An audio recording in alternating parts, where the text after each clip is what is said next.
15 days, they have well gone through that rights, letters, whatever Prashant has shown, we have already shown to management.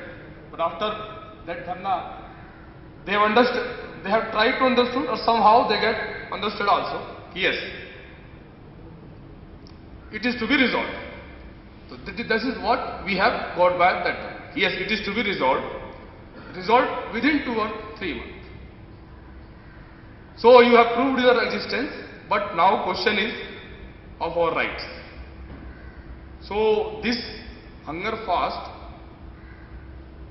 is launched, this program is launched, or this agitation is launched, just to tell the management that this is our right, or we can go to any extent to get it from the management. Issues, if you say issues, some of the scale issues, supernatural issues, already Prashant has explained. He has gone in detail.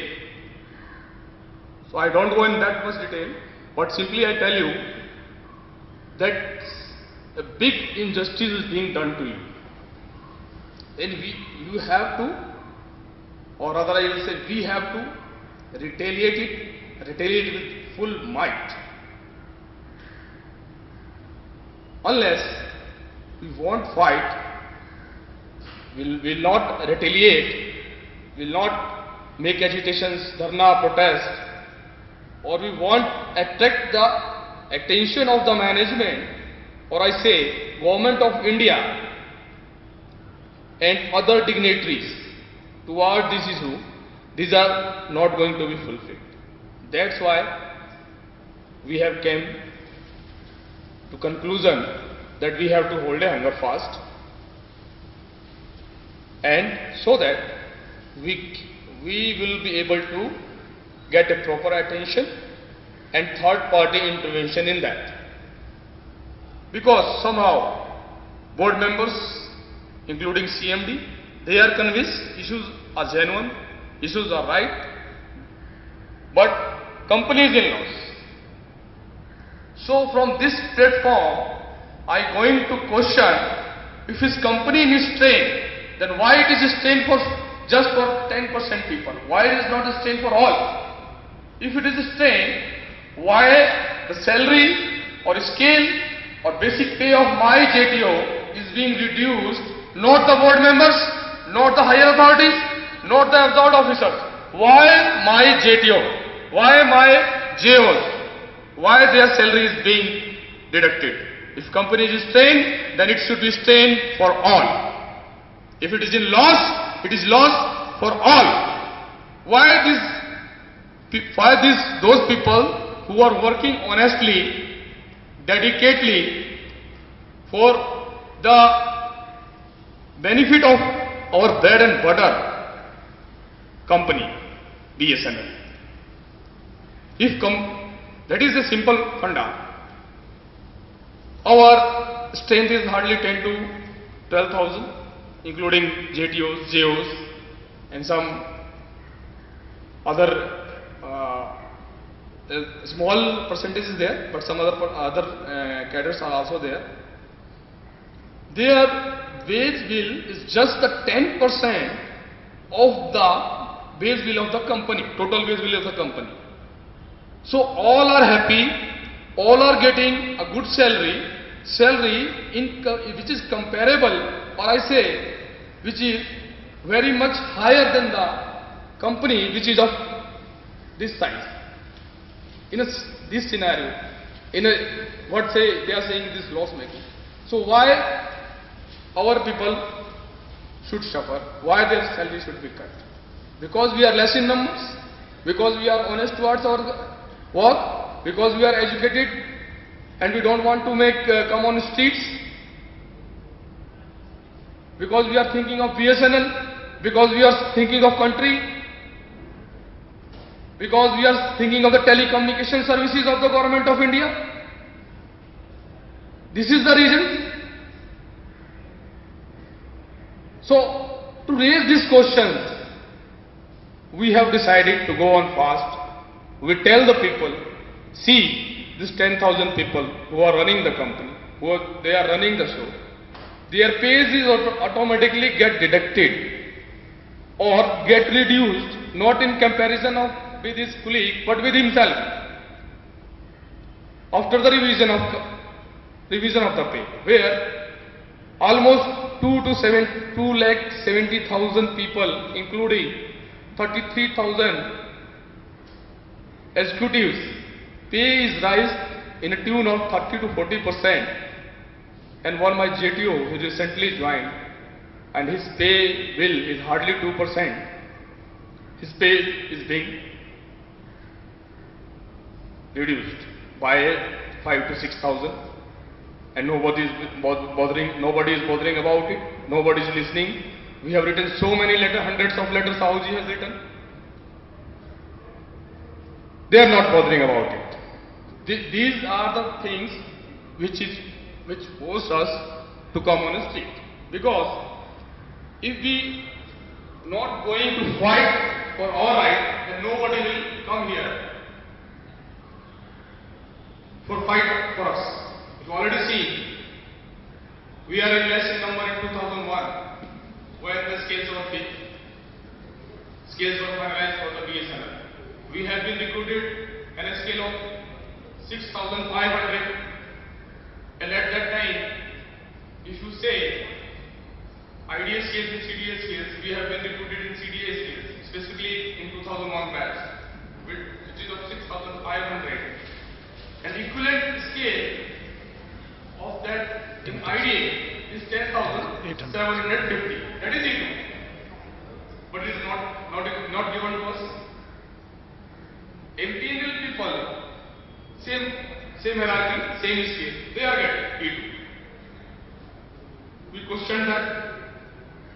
They said, oh, this is an absorption process, and it was some agreement with BSNL and DOT and the employees that they want Government of India pension. That's why scale have been reduced to even A to give them pension benefits. Then question arises, where is my pension benefits? Oh no, you are BSNL recruited, not Government of India, and Government of India is already stopped the process of giving pension. And you are also in PSC, I am also in PSC. Once you are absorbed, you are also part of that of the company. How you are getting? No, but this is some special provisions were made by Government of India to make company BSNL. That is called CCS Rule 37A. Then we have studied that rule. What is written in that rule? In that rule, where it was mentioned that all the BSNL employees will be covered by government pension, in lieu of that, BSNL has to make some contribution to the Government of India. And in the same line, in the same paragraph, and for the new recruitees of BSNL will devise its own superannuation scheme. Where is that scheme? 4 to 5 years over, nobody is listening. In 2007, DP itself recommended. They have recommended in some other sense. They have recommended because some of the PSUs which are running from 1960 or 1950 like Indian Oil and TPC, they are giving 40 to 54% as a superannuation benefit. To make it comparable with the pension of the pension fund which other people are getting, other government servants are getting from Consolidated Fund of India. To make it comparable with that, those PSUs which are running from 1975, 1960, they have done like that. So DP make in the chairmanship of Honorable Justice Rao, that committee studied how we are going to make it uniform structure, because some of the leading PSUs giving more than 45%, or some of them are giving only 12% or 10%. No professional medical benefit. So that actually when this constitution comes being constituted, so comments were sought from all the organizations, all the institutions, different associations have raised these points. They see, sir, they are also PSCs, they are also of same size. These people are getting 45%, 50% as a superannuation benefit. These people hardly 10 to 12%. So DP has studied in a perspective that we have to uniform. So what DP says, for all the PSUs, all the PSUs which are governed by DP's guidelines, superannuation benefits ceiling will be 30%. Means no PSU is going to be below that. Give more than 30% as a superannuation benefit. We have to restrict it. That time, recommendations we have also studied. It was also processed in PSNL. All the recommendations were processed. And whatever as a size of the company, as per the recommendation of the DP, according to DP, the year was 2007-8, where the financial parameters of balance sheet of the company of 2007-8 are to be seen or as a benchmark for giving the benefits of second PRC. So, according to that calculation or according to that parameters and guidelines given by DP, PSNL has given 30% fitment benefit and all other things which are included in that revision are second PRC committee report. But when it comes to superannuation or direct deputies, PSNL said, without making any, you say, informed decision or actual valuation, they said these people are getting 12% as a EPF, 5% as a gratuity, 11% as a leave encashment, and 10% as post-retirement benefit. One side, DP said you will count as defined contribution benefit. Means how much, not defined benefits. Defined benefits that you will get pension. What you will get, it is not, the company is not making certain contribution towards that. What you will get, according to your pay, whatever your last pay, you will get that benefit. And that is from the Consolidated Fund of India. But CPC, for CPC, there is no such concept of Consolidated Fund of India. So, DP reviewed it and said, you will say how much you are contributing towards that as a defined contribution. Means how much percentage of the salary is equals to DA. Without reading the details, without going through the, because people who are sitting in corporate office who are supposed to make this policy, even our managers, HR managers, they are governed by certain other rules. In the whole service of span 20 to 25 years, 20 to 25 years, what they have studied, they have studied guidelines and rulings of Government of India. They don't have the time of DP to study that because they are not related with that. Obviously, when things are not related to you, you will see it cursory, mote-mote तौर पे आप देख लेंगे, not in, don't go in detail. That's why they have done. We also studied it. We have pointed out that leave encashment, whatever the calculation has done, that time we don't have that much resources or that much organization. Most of the time we are busy organizing people or at our organization. We don't have any backup office. Backup office means persons who are making calculations, studying rules and all. Though somewhere some people are studying it, but they are not in touch with us. And even we don't have confidence on them. So some people have that time also said it is wrong calculation. But we will also look lightly that what one thing which comes clearly that this leave encashment is not part of superannuation. We have taken it strongly, and in one agenda meeting there is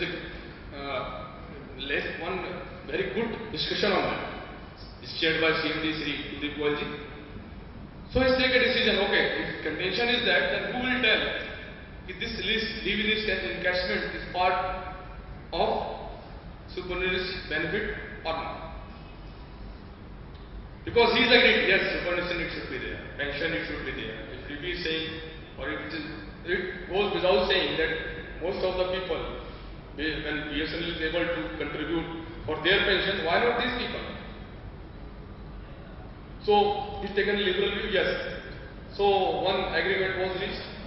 If leave encashment is not a part of superannuation benefit, we certainly contribute that. They have agreed in written. So, who will tell this leave encashment is part of superannuation benefit or not? Definitely, DP will tell. So, one clarification is got from DP. We have pursued like anything, and within 1.5 years, we got that clarification, a detailed clarification that this leave encashment is not part of superannuation benefit. So, according to their calculation, now 11% gap was there at that time. We have vowed for that. Yes, now you give it, given. Then they say, no, now company is in loss. Safety changed, HR managers changed, account persons changed, and then they say that, okay, now we are not in a position to give you. Whatever we are giving you, it is comparable to other. So, these all things hold us to go on strike. A massive dharna. Again, issues come on table. After 15 days, management called, discussion was there. In that discussion, they agreed and they again signed one agreement. For this issue, we are certainly within 2 months, whatever committee was constituted, committee will give a fresh look to it and we will resolve it within a month, within a 2 months.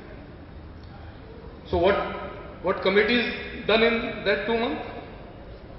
Earlier committee was considered whether one study they made whether superannuation benefit is to be given to these direct deputies or not. Whether whatever they are saying in DP guidelines, whatever written, they are rightly saying, it is their right or they are demanding something else.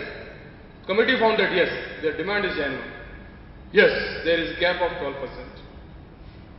Committee found. And committee left on the management. Sir, we have studied, we have seen all the things.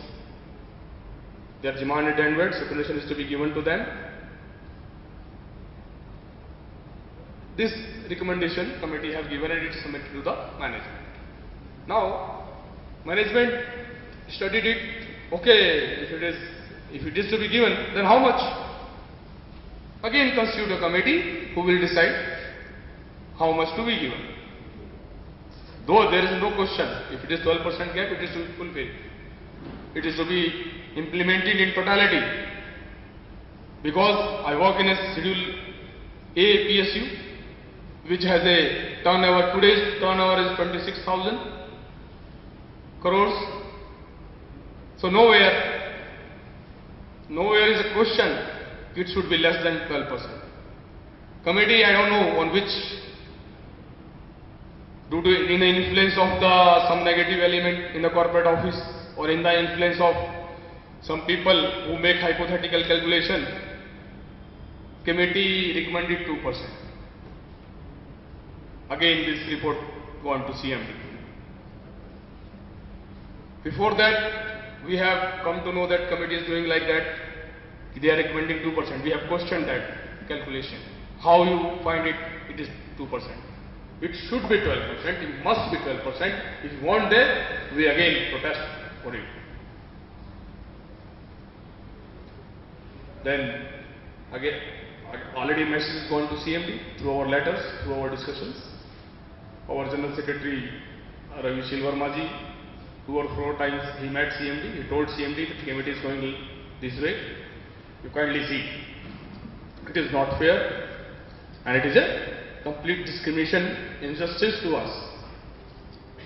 And then this recommendation gone to CMD. CMD see, okay, you say company will give superannuation benefit to this direct duties, but as company is in loss, we will give 2%. So CMD told, no, I am not going to buy this idea. It is in loss and you will pay 2% and they will agree. No. You first of all take their views. Take the stakeholders view. If it is their right, it is written in paper and it is to be given, so give them. If it is not to be given, company is lost, company cannot afford it, so not a single penny I am going to give. You again re-accept it, discuss with the association. If some negotiations are required, you do it.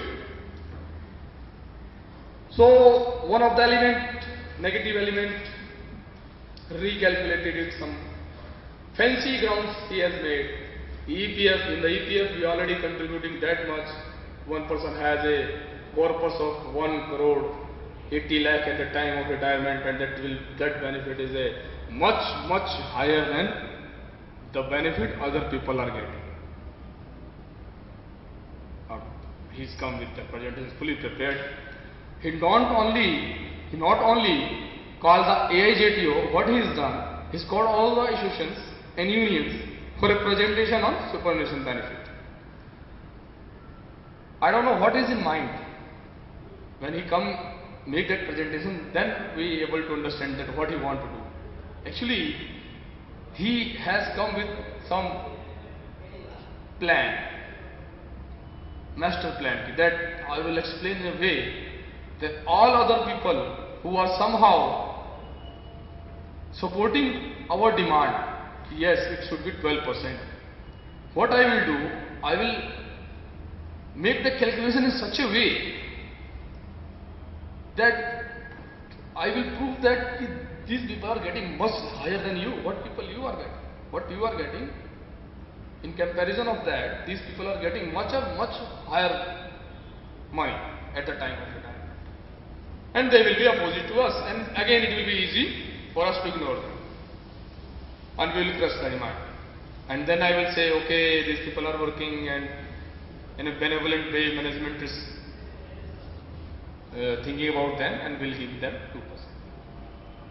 But in that presentation, everybody has smelled what is going in his mind, and nobody has even borrowed his idea of, nobody even, he has a presentation of 40 slides. He was not able to run second slide. All union representatives and association representatives condemned it like anything, and they have demanded, and they said it is 12% and you have to give 12%. He was rebutted like anything. And committee members have also got convinced, yes, what is this person is playing some negative duties. We will see it. This matter also is over. So after 2 months, what management has done, not only in front of this supernumerary benefit, even in case of scales, what recently they have issued, again from the section of the same person, very clearly, draft JTO RAs 2014, they published with a scale of E1. Are we fool? We don't know the difference between the E1 and E1A. How you can degrade my scale? You have no authority to do it. DP is a price for that. Government of India is a price for that. How dare you touch my scale? This message is to be given. Same day we have given it. And this message again and again on 3rd February afterwards. We will expose him. Expose the sinister design of that fellow. So, for that, this protest is very much required, because we have already established our existence, we have already established our right. If they are not giving our rights, अगर हमें हक मांगने से नहीं मिल रहा तो हम उसको छीन के लेंगे. To give this message, we have launched this program. Third, one is a scale. Come back to zero, from where we have started. We have gone in minus. We have started for E2 with some parity. They have done it E1. In draft RRs, it means almost they are convinced that it is a E1. तो हम वो तो किसी भी हालात में हम होने नहीं देंगे, चाहे उसके लिए जान देनी पड़े या चाहे जान लेनी पड़े. और ऐसे ही there was agreement that MT or DGM no external recruitment is required in this company. Already we people have been recruited with the toughest examination, where in the exam I have qualified 4 lakh people have appeared in the examination at that time. Out of 4 lakh, only 2,132 were selected. So we are not empty. How they can say? So even at that front, again management is playing game with us. They are going one way. What we said, what was agreed, it was agreed that management will analyze the MTRRs or DGM recruitments whether they are required or not in context with the CPSU hierarchy. Already there is committee. Once this CPSU hierarchy is drafted, framed, if it is found that management is not able to fulfill the requirements at top level, then it will be seen whether it is required or not. Without framing the policy, without looking at it, they have passed the RRs and already they are working on it. So much ignorance, so much injustice have forced us to launch this. And this is a fight for your right. So I will appeal all of you that be alert, read your rights, read the site, and make participation in this program. And whatever guidelines being given to you through our site or through your circle body or SSA body, simply you follow it. Rest we will do it. Rest.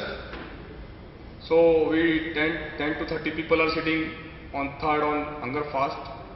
We will sit there until our demands are fulfilled, our rights are given. Thank you.